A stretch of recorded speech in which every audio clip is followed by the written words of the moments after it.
Seguimos en Por Nuestra Salud y estamos hablando de depresión con el doctor Gustavo Casolari. Este es el tema, el lema a trabajar en el Día Mundial de la Salud Mental. Doctor, decíamos, ¿cuáles son los síntomas de aquella persona que está padeciendo una depresión? Los síntomas más clásicos es esta sensación de tristeza vital, de desgano, de falta de motivación, de capacidad de sentir placer, de disfrutar de lo cotidiano, y después están algunos síntomas más enmascarados, como son el insomnio, los trastornos del apetito, las dificultades para sostener actividades que antes yo las hacía naturalmente, tanto del trabajo, estudiar, las relaciones familiares, las relaciones de pareja, la irritabilidad, el fastidio, el aislamiento. Esto que Freud decía que era el principio del dolor, para contraponerlo al principio del placer. Los trastornos depresivos y sus síntomas y sus síndromes están muy estudiados y muy diagnosticados.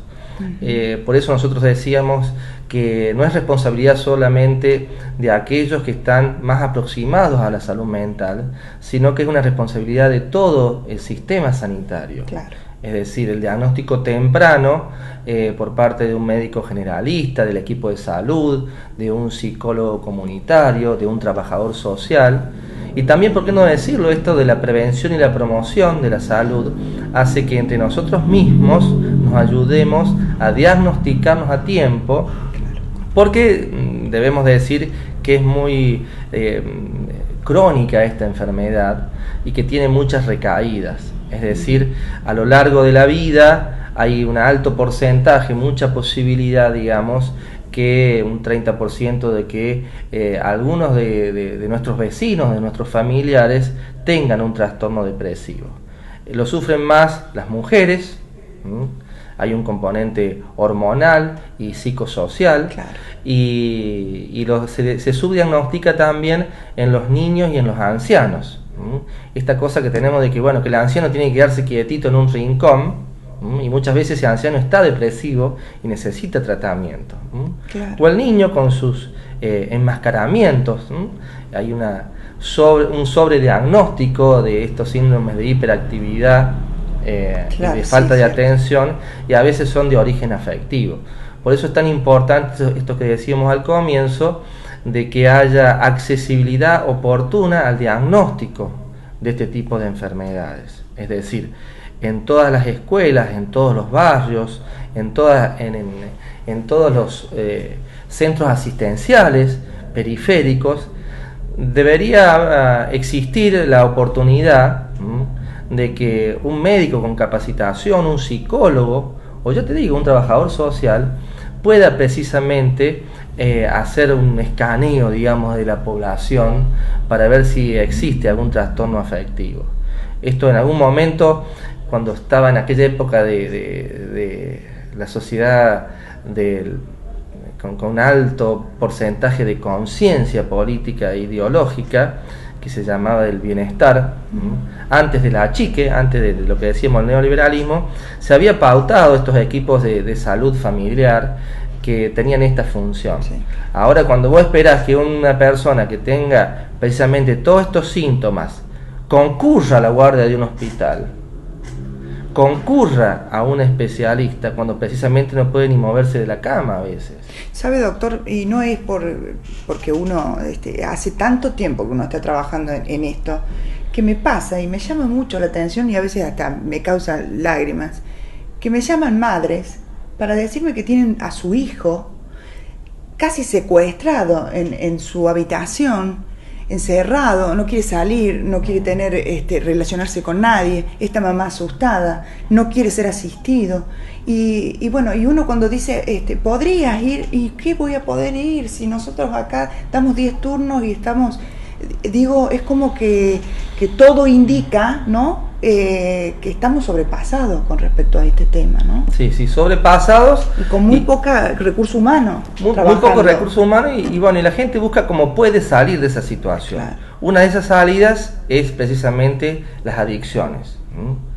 la evasión a través del consumo de sustancias, del alcoholismo, de la marihuana, la búsqueda de excitarse o buscarle sentido a este sinsentido, esta sensación que genera los trastornos depresivos con cocaína o con éxtasis, con anfetaminas. Por eso nosotros creemos, desde esta perspectiva sanitarista, que debe haber muchísima más conciencia social a la hora del reclamo también. Esto es un derecho. La Constitución Nacional, la Argentina se ha sumado a los pactos internacionales, tanto de las Naciones Unidas, la Organización Mundial de la Salud, la OPS, donde tiene la obligación de brindar asistencia. Claro. Entramos en este tema de que si nosotros no respetamos los derechos constitucionales que están en nuestras cartas orgánicas, el mismo Estado está violando los derechos humanos de sus ciudadanos. Bien, este es un tema muy interesante y por estos días se ha estado trabajando también, doctor, con respecto al tema de la salud mental en la provincia de Córdoba. La legisladora Liliana Montero, a quien creo que ha acompañado usted en toda esta gestión, ha visitado uno por uno los neuropsiquiátricos de la provincia, ¿no? Sí, nosotros de esto que se llama salud pública, del público, del pueblo, de todos, tiene sus correlatos individuales. Nosotros nos llegaban reclamos de personas, de madres, de docentes, por tal o cual paciente, por tal o cual persona que no tenía asistencia. O porque alguno de sus familiares internados en alguno de estos nosocomios no estaban siendo tratados como corresponde.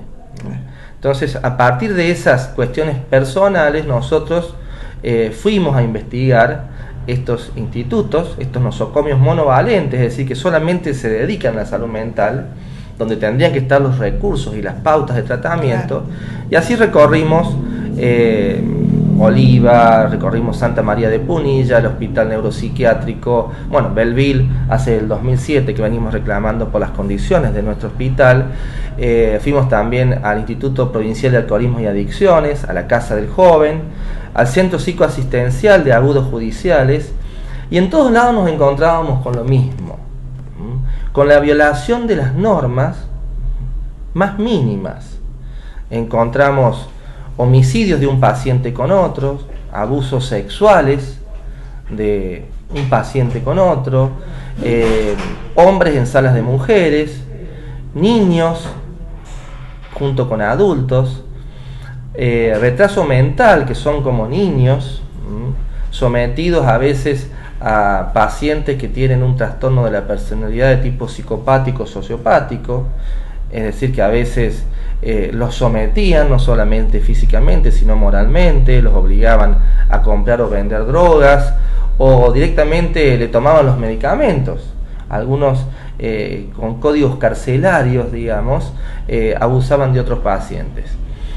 Y en este contexto el equipo de salud absolutamente desbordado, insuficiente, desgastado, también con sus trastornos afectivos, claro que sí. y sus trastornos psicosomáticos, por eso hay tanta carpeta psiquiátrica dentro del personal de salud, realmente en un marco edilicio y de estructuras realmente paupérrimas, un baño para 35 pacientes, techos que se llueven, cloacas tapadas. Realmente era una imagen dantesca de uno de los círculos del infierno. Terrible, realmente, doctor. Vamos a hacer la segunda pausa en el programa y ya volvemos, seguimos hablando con el doctor Gustavo Calzolari.